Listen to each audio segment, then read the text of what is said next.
Vamos então continuar aqui nosso estudo.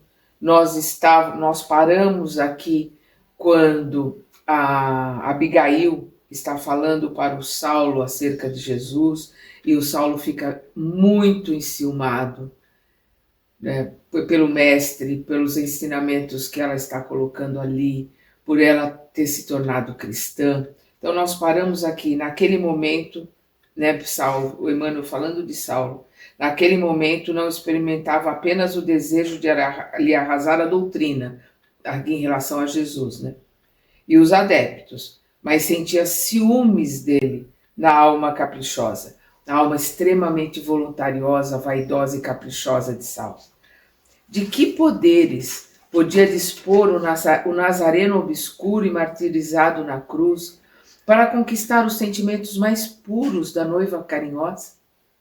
Abigail disse comovido: abandona as ideias tristes que poderiam envenenar os sonhos de nossa mocidade. Não te entregue a ilusões. Renovemos nossas esperanças. Breve estarás restabelecida.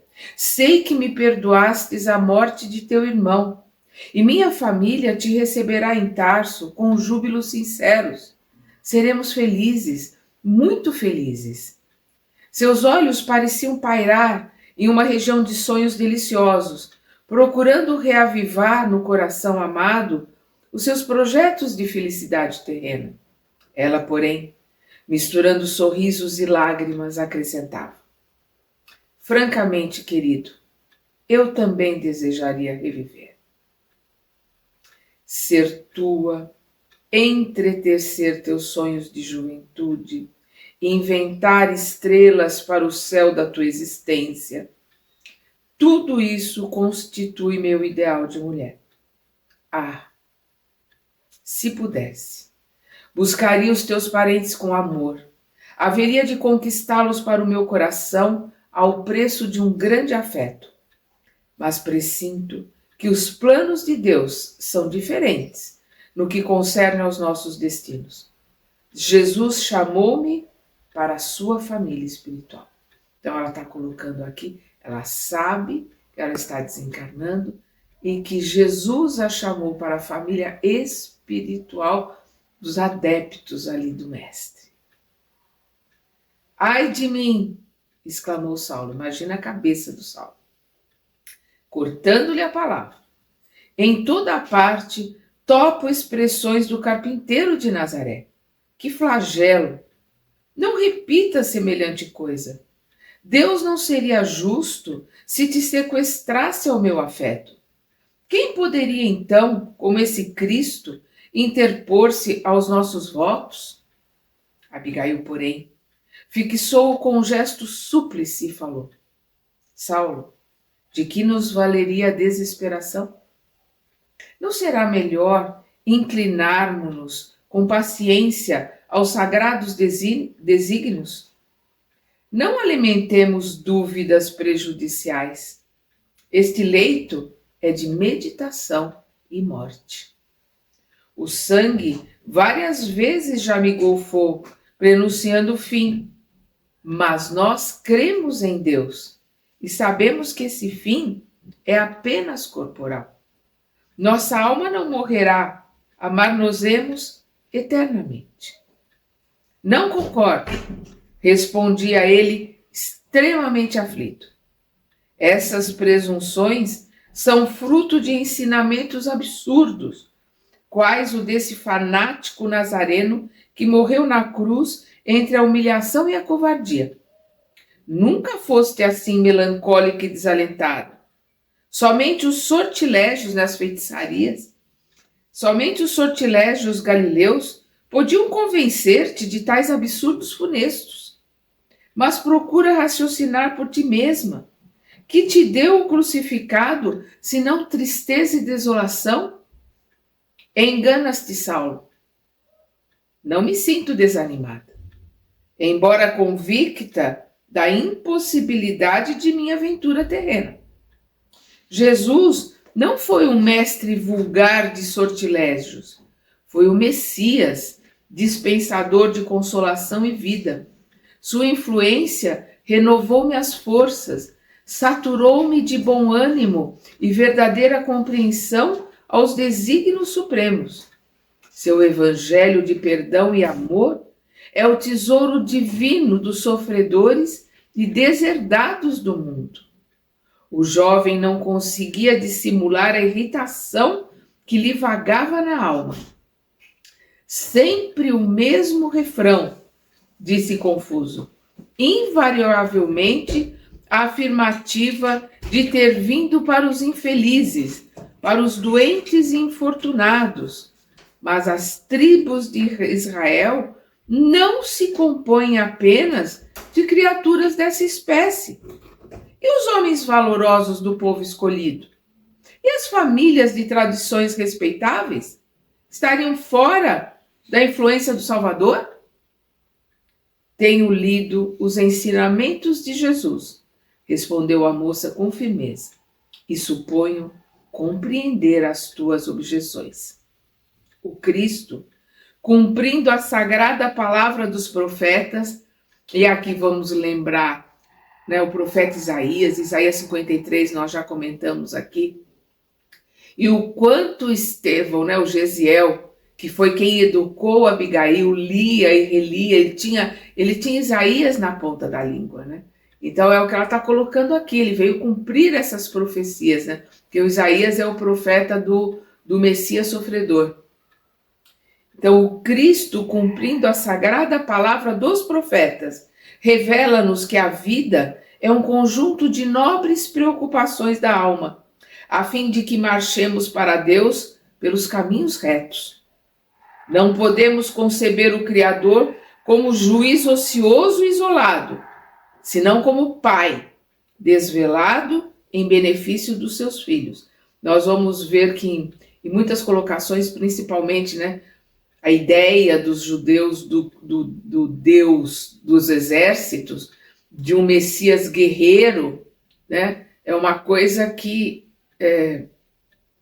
para o Isaías não existia, para ele era o Messias sofredor. A gente vai ver, ele escreveu 1000 anos antes de Cristo, que as suas mãos e os seus pés seriam transpassados, que ele seria desacreditado, que o seu próprio povo não o entenderia e o flagelaria, né? E foi exatamente o que aconteceu. Então, por isso que ela diz, não podemos conceber o Criador como juiz ocioso e isolado, né? Sem ter o que fazer, julgando, separado da criatura em termos de humanidade. Vamos lembrar que Jesus, quando falava de Israel, ele falava da humanidade, ele não estava falando da cidade, né, do lugar, do povo de Israel, ele estava falando de toda a humanidade. E aí Abigail coloca como Jesus coloca, né? Deus como pai, e todos nós como filhos, e todos nós como irmãos. Então, senão como o pai desvelado em benefício de seus filhos. Os homens valorosos a que te referes, os forros de enfermidades e sofrimentos, na posse das bênçãos reais de Deus, deviam ser filhos laboriosos, preocupados com o rendimento da tarefa que foram chamados a cumprir, em prol da felicidade dos seus irmãos. Então, o que ela está dizendo aqui? Os homens valorosos a que te referes, né, os forros de enfermidades e sofrimentos, né, os lugares, né, os departamentos, né, de enfermidades e sofrimentos, né, na posse das bênçãos reais de Deus. Então, esses homens valorosos, na posse das bênçãos de Deus, né, da saúde, da propriedade, da força, deviam ser filhos laboriosos, preocupados com o rendimento da tarefa que foram chamados a cumprir em prol da felicidade dos seus irmãos, coisa que os judeus não faziam, porque eles tinham a colocação de que se alguém estava doente é porque Deus assim o quis, que se alguém era viúva é porque fez algum mal a Deus, se uma criança era órfã é porque fez mal a Deus, e que estava todo mundo ali, porque a não ser os saduceus, né, a doutrina mosaica é reencarnacionista, com outra palavra, com outra colocação, mas com a colocação da volta de uma outra vida.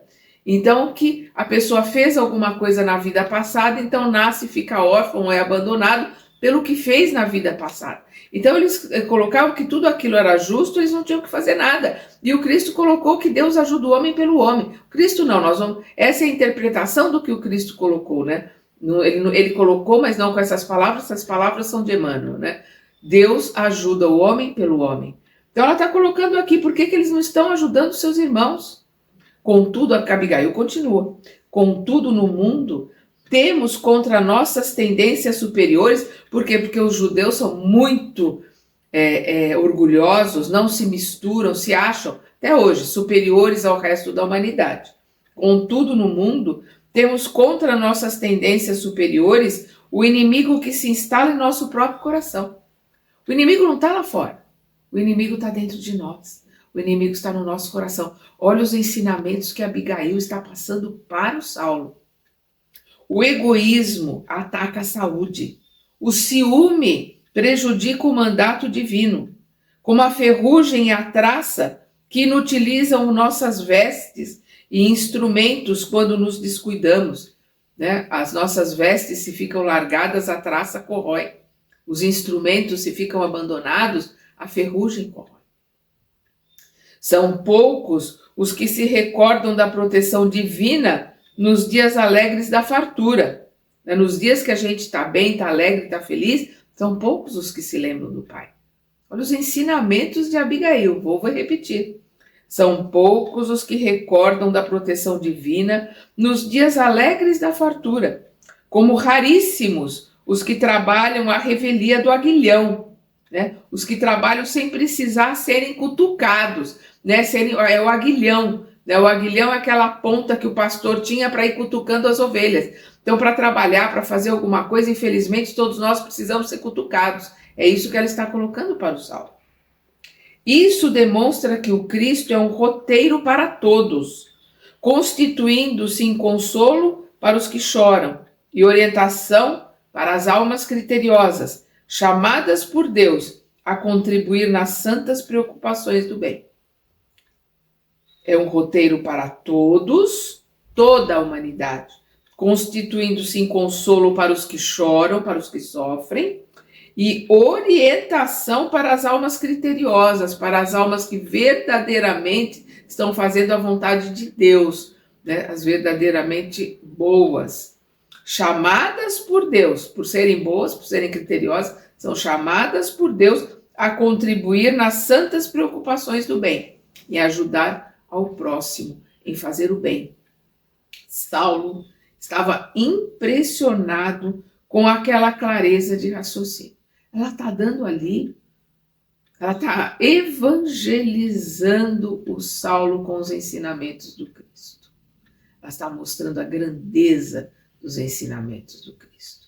Saulo estava impressionado com aquela clareza de raciocínio, mas a conversação exigira da enferma maior esforço e consequente fadiga.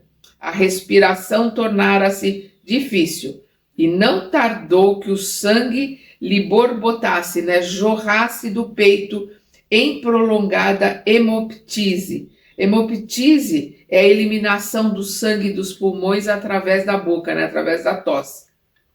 Aquele sofrimento, adornado de ternura e humildade, comovia e exasperava profundamente o noivo.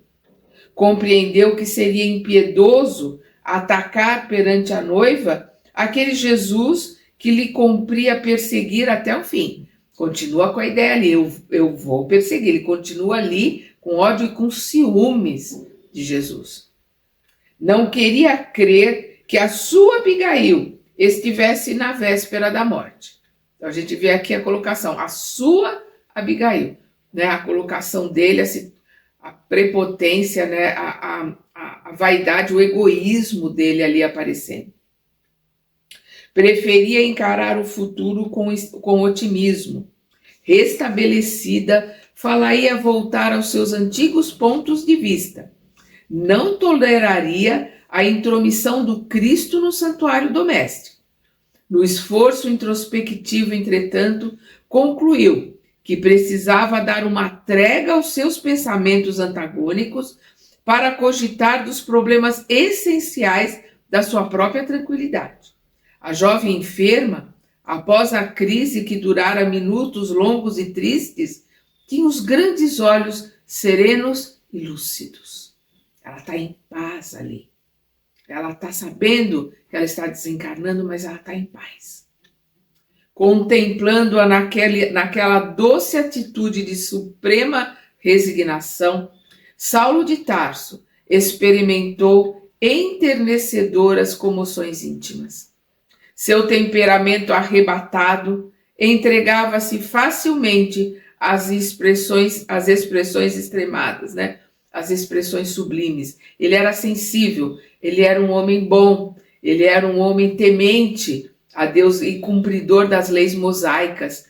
E tudo que fazia porque acreditava que estava certo. Então, é o que ele está aqui, né? Ele tinha um temperamento arrebatado, mas ele se emocionava. Por isso que ele está com essas expressões extremadas, expressões sublimes. Né? As coisas que são sublimes, elevadas, aquilo mexia profundamente no íntimo dele.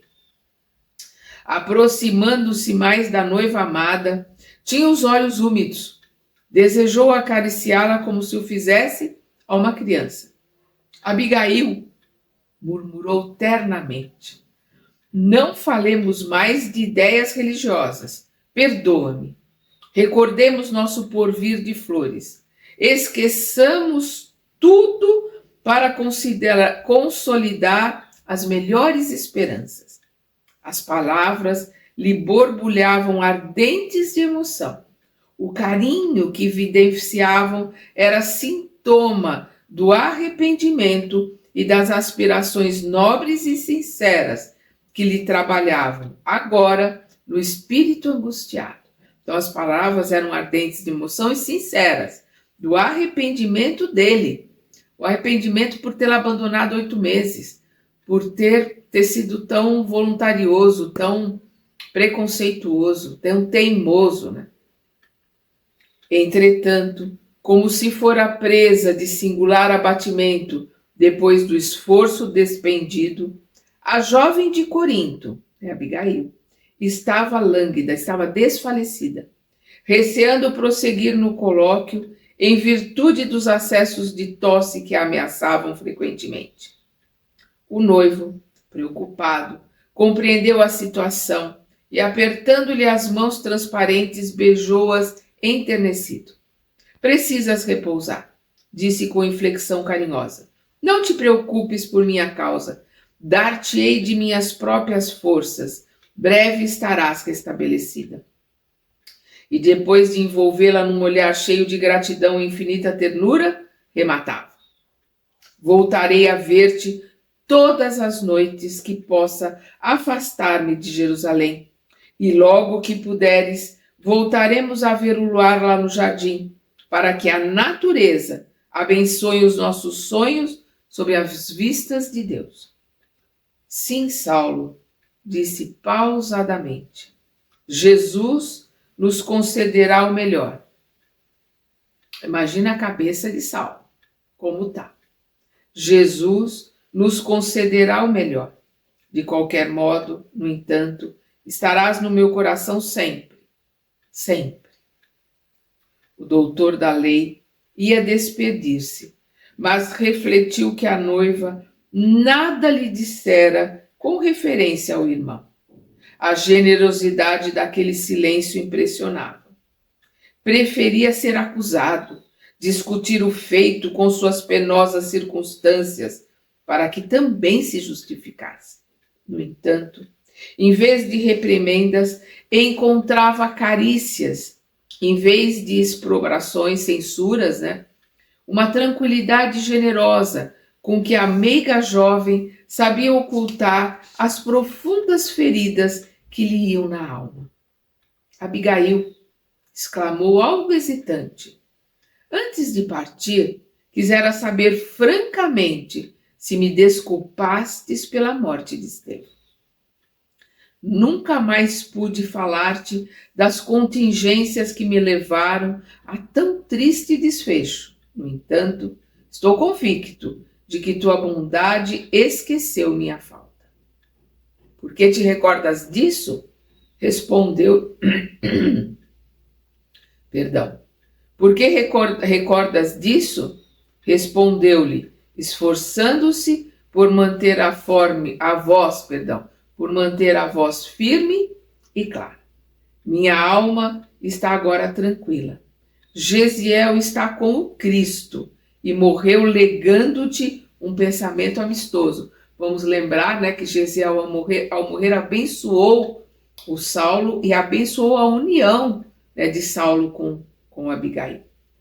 Que poderia eu reclamar de minha parte se Deus tem sido tão misericordioso para comigo? Olha, a resiliência, a abnegação, o amor verdadeiro que Abigail, o amor incondicional que Abigail tem por Saulo. Ainda agora, estou agradecendo ao Pai justo, de todo o coração, a dádiva da tua presença nesta casa. Há muito vinha pedindo ao céu não me deixar morrer sem te rever e ouvir. Saulo calculou a extensão daquela generosidade espontânea e teve os olhos úmidos. Despediu-se.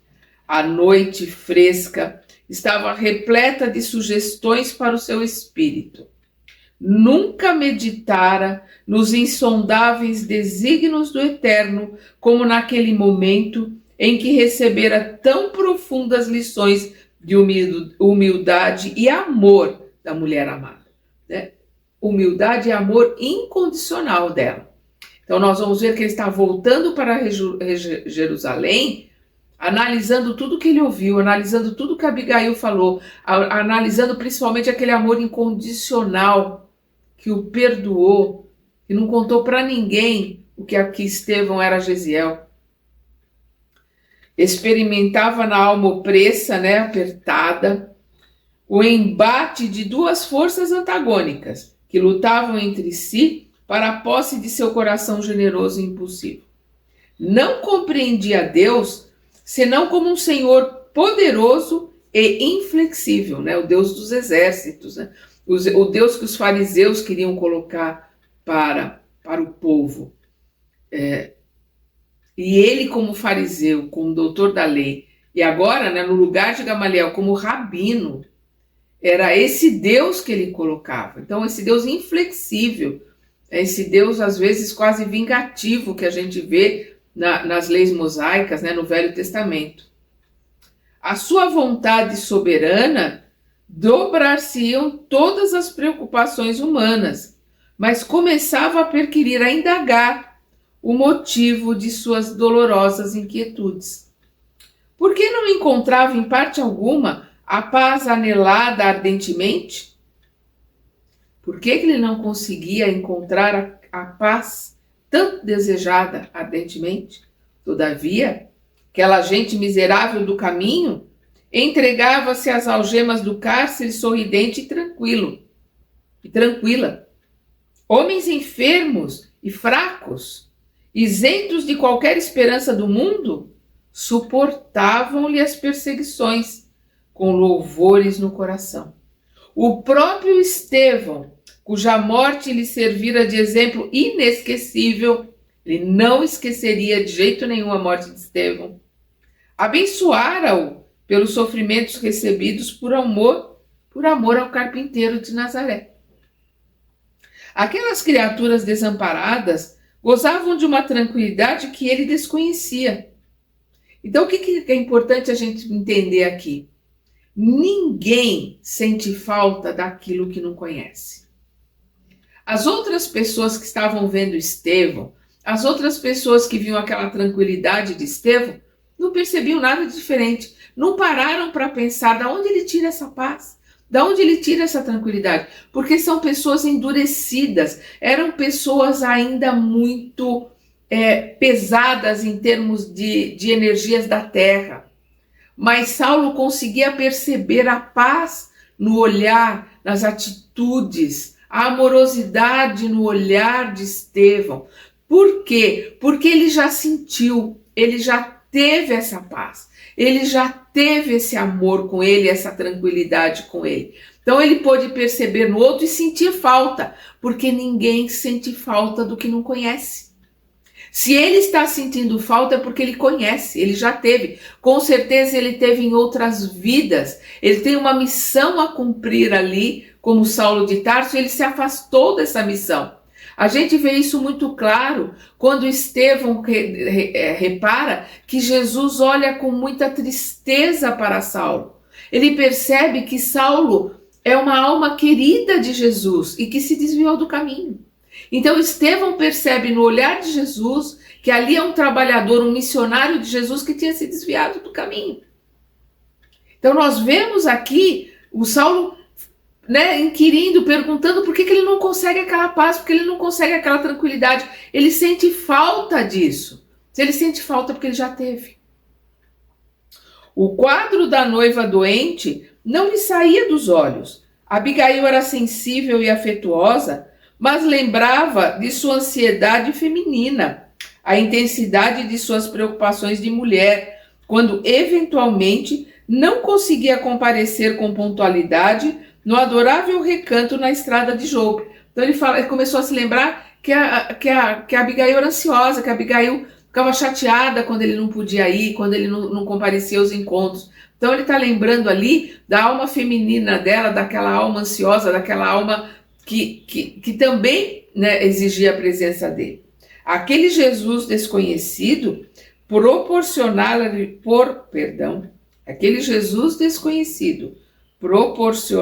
forças ao coração. Se era inconteste, ninguém podia contestar, se era inconteste que a enfermidade lhe extinguia a vida aos poucos, também evidente era o rejuvenescimento das suas energias espirituais. A noiva falara-lhe como que tocada de novas inspirações. Aqueles olhos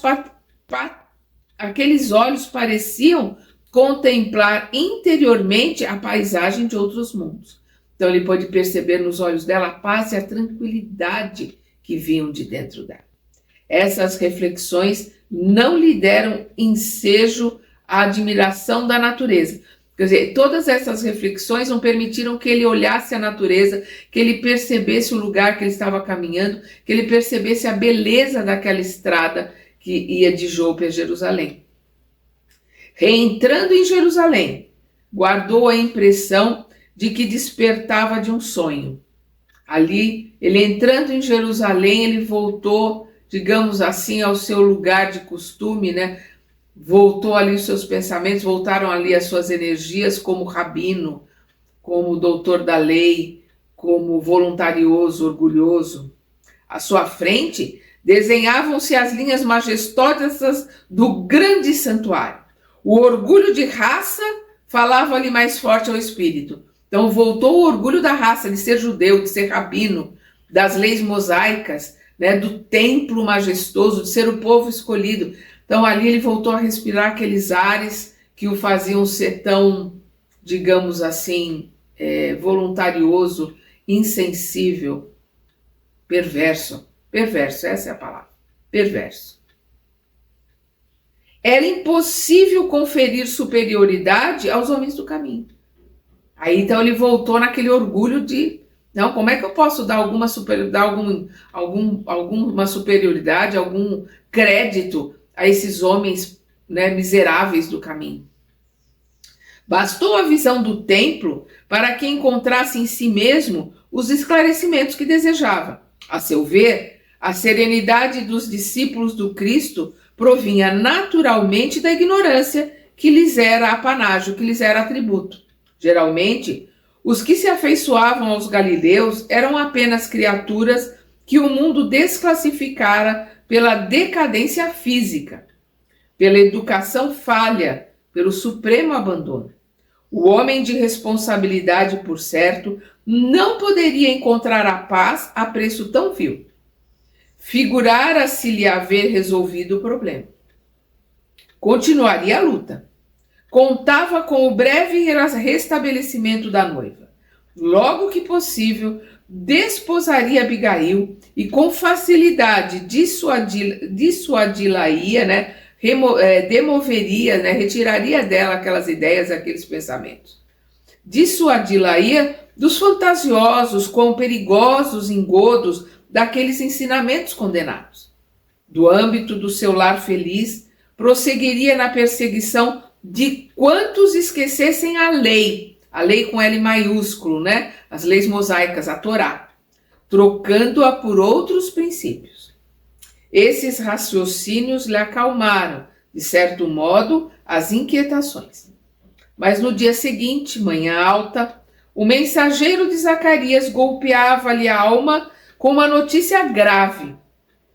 Abigail piorara, estava agonizante. Incontinente, né?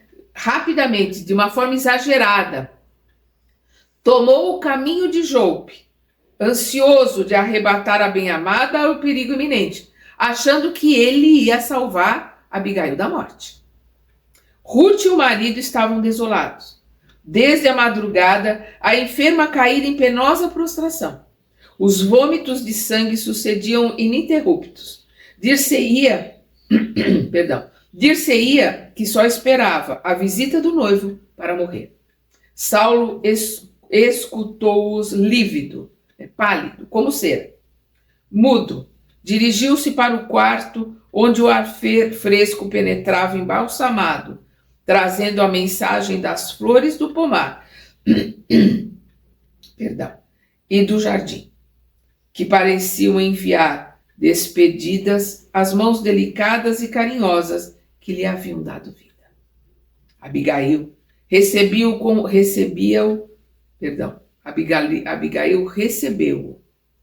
um raio de infinita alegria nos olhos translúcidos. O tom de marfim do semblante abatido acentuara-se rapidamente. O peito arfava-lhe precípite, né, rapidamente. O coração batia sem ritmo. Sua expressão geral evidenciava a derradeira agonia. Saulo aproximou-se angustiado. Pela primeira vez na vida, sentia-se trêmulo diante do irremediável e viu que ela estava morrendo. Aquele olhar, aquela palidez de mármore, aquela aflição tocada de angústia anunciavam-lhe o desenlace. Depois de inquiri-la, né, perguntar a ela quanto à razão daquele abatimento inesperado, tomou-lhe as mãos flácidas, banhadas do suor frio dos moribundos. Como foi isso, Abigail?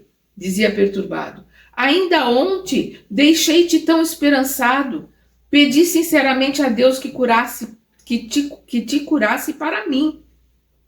Extremamente sensibilizados, Zacarias e sua mulher afastaram-se. Vendo que a noiva tinha imensa dificuldade em expor as últimas ideias, Saulo ajoelhou-se ao seu lado, cobriu-lhe as mãos de beijos ardentes. A agonia dolorosa.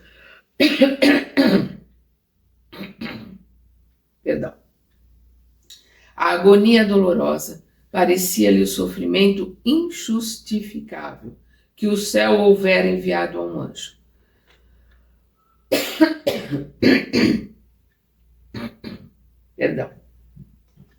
A agonia dolorosa parecia-lhe o sofrimento injustificável que o céu houvera enviado a um anjo. Ele, que trazia o espírito ressecado.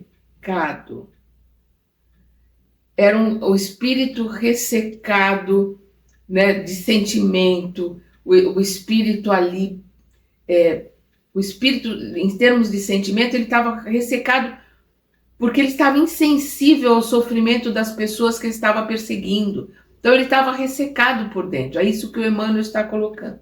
Ele que trazia o espírito ressecado pela hermenêutica das leis humanas, sentiu que chorava intensamente pela primeira vez. A primeira vez que o voluntarioso, o orgulhoso Saulo de Tarso se punha aos prantos. lendo-lhe a sensibilidade por meio das lágrimas que lhe desciam silenciosamente dos olhos. Abigail esboçou um gesto de carinho com dificuldade infinita. Conhecia Saulo e comprovara-lhe a rigidez do caráter. Aquele pranto relevava o calvário íntimo do bem-amado, mas demonstrava igualmente o alvorecer de uma vida nova para o seu espírito. Ela estava vendo ali naquele pranto a renovação daquele Saulo de Tarso voluntarioso, rígido, né, prepotente, orgulhoso. Então ela estava vendo ali o começo da renovação dele. Não chores, Saulo, murmurou dificilmente. A morte não é o fim de tudo. Não chore, Saulo. A morte não é o fim de tudo. É o que Abigail está colocando para ele com dificuldade. Quero-te comigo em toda a vida, replicou o rapaz desfeito em lágrimas. Contudo, é preciso morrer para vivermos verdadeiramente, acrescentava a agonizante, cortando as palavras com a respiração opressa, a respiração apressada. Jesus, agora é realmente o martírio de Saulo.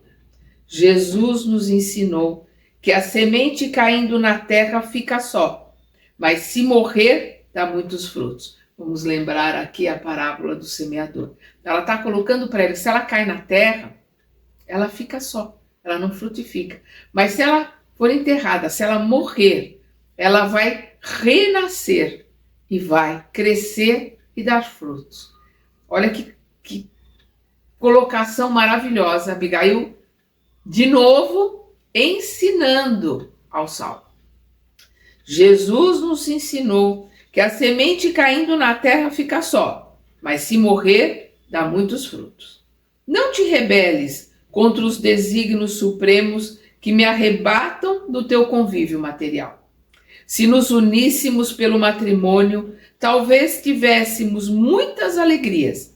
Teríamos um lar com nossos filhos, mas destruindo nossas esperanças de uma felicidade passageira na terra, Deus nos multiplica os sonhos generosos. Enquanto esperarmos a união indissolúvel, a união no plano espiritual, né, a união indissolúvel, auxiliar-te-ei de onde estiver e te consagrarás ao eterno em esforços sublimes e redentores. Então ela está dizendo, nós poderíamos ter um lar, mas Deus nos reserva um trabalho maior. Enquanto nós estivermos esperando para nos unirmos no plano espiritual, aonde eu estiver, eu estarei te auxiliando e você trabalhará para Deus. Ali ela já está vendo que ele se modificará, que ele modificará o caminho dele e ele trabalhará para Deus. Via-se que a agonizante movimentava recursos supremos para pronunciar as derradeiras palavras. Quem te deu semelhantes ideias? Perguntou o jovem ralado de angústia. Esta noite, depois que partiste, senti que alguém se aproximava enchendo o quarto de luz. Era Gesiel que vinha ver-me. Ao avistá-lo, lembrei-me de Jesus no inefável mistério da sua ressurreição. Anunciou-me que Deus santificava os nossos propósitos de ventura, mas que eu seria levada ainda hoje à vida espiritual. Aqui nós vamos ver o Gesiel vindo buscá-la, o Gesiel colocando ali que Deus abençoava o amor dela e de Saulo, mas que ainda no dia seguinte, que era aquele dia que eles estavam ali, que Saulo estava ali com ela, ele viria buscá-la, ela iria para a vida espiritual. Mas a gente vê a tranquilidade, a paz, né, que essa visão do Gesiel, que essa colocação que Gesiel traz para ela, faz com que uma hora que seria uma hora de dor, uma hora de desespero, de angústia, seja uma hora de tranquilidade, de resiliência, de muita paz para Abigail. A Abigail continua aqui para o Saulo. Gesiel, né, ensinou-me a quebrar o egoísmo. Gesiel está ali, né? Ela está colocando que ele, né? Gesiel, ensinou-me a quebrar o egoísmo de minha alma, encheu-me de bom ânimo e trouxe-me a grata nova, a boa nova, o ensinamento de que Jesus ama-te muito, tem esperanças em ti. Então ela está colocando, Jesus ama você, Saulo. Jesus tem esperanças em ti. Então Gesiel veio ajudá-la para que ela não tivesse o egoísmo de querer ficar, né? De que ela não ficasse chateada por não poder cumprir os sonhos de moça ali de casar e de ter filhos. Porque Jesus tinha um trabalho, tinha um plano para Saulo de Tarso. E isso a deixou muito feliz. Refleti então, Abigail continua falando, refleti então que seria útil entregar-me jubilosa às mãos da morte, pois quem sabe, se ficasse no mundo, não iria perturbar a missão que o Salvador te destinou. Então, se eu ficasse aqui, eu iria perturbar a missão que Jesus, o Salvador, destinou para ti. Olha o que ela já está anunciando ao Saulo, a missão dele. Gesiel afirmou que nós te ajudaremos. Nós quem? Ela e Gesiel. Gesiel afirmou que nós te ajudaremos de um plano mais alto. Porque então deixarei de ser tua companheira?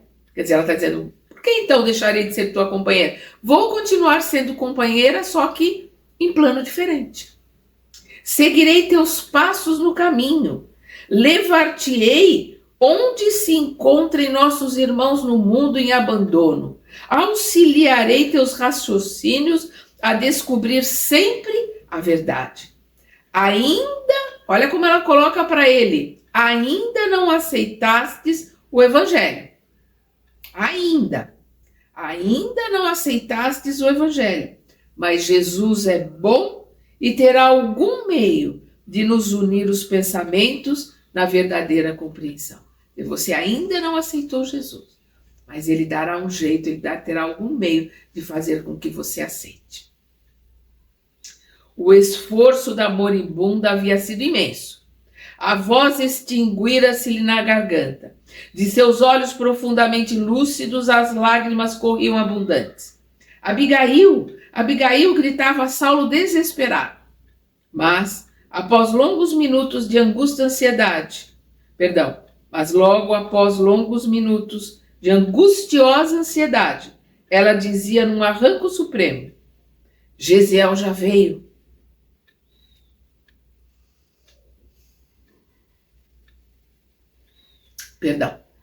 Gesiel já veio buscar-me. Ela está tão feliz, ela está tão iluminada, tão tranquila, anunciando a Saulo, né, que ele é escolhido de Jesus, que a gente não deveria, né? Eu não deveria estar tão emocionada assim, porque é um momento de luz, é um momento de muita paz para ela. Instintivamente, Saulo compreendeu que era chegado o momento fatal. Em vão, chamou pela moribunda, cujos olhos se empanavam. Em vão, lhe beijou as mãos geladas, agora cobertas de uma palidez de neve translúcida. Como louco, gritou por Zacarias e Ruth. Estava soluçante, desfeita em pranto. Abraçou-se a Abigail, que desde a morte de seu filho, resumir todo o seu tesouro maternal. A agonizante fixou o olhar, respectivamente, em cada um. Abigail olhou para cada um, como a evidenciar amoroso agradecimento. Depois, uma só lágrima, silenciosa, foi o seu último adeus. Mas a gente tem que lembrar que ela está em paz, que ela está com Gesiel ali ao lado dela. Está num momento de muita luz, num momento sublime de muita paz. Pesada amargura abatera sobre a mansão da estrada de Jope. Alara-se ao céu, elevara-se, né? Alara-se ao céu a filha de Leta, a noiva amada, a amiga carinhosa das flores e dos passarinhos. Saulo de Tarso ali se deixara ficar mudo, estarrecido, enquanto Ruth, lavada em lágrimas, cobria de rosas